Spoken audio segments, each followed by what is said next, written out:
Assalamualaikum Bunda. Ini namanya kalau di daerah kami tuh kami bilangnya jamur sawit ya Bunda.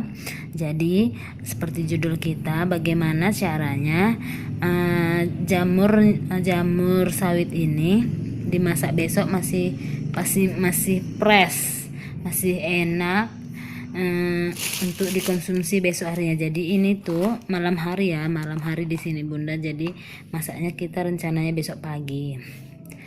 Jamur ini supaya bisa tahan lama, kita bersihkan seperti ini.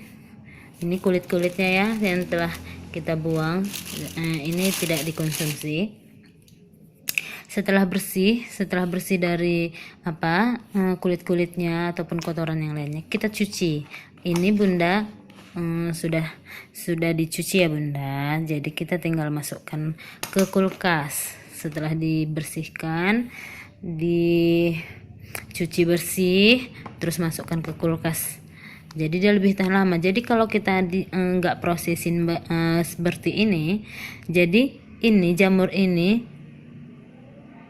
kalau untuk dipakai besok hari mau dimasak, dia akan lebih mengembang besar dan hasilnya tidak begitu enak ketika dimasak besok harinya.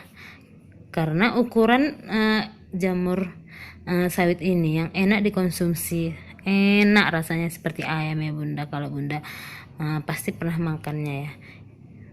Ini yang sebesar ini yang paling nikmat. Oke Bunda, terima kasih. Semoga bermanfaat. Assalamualaikum.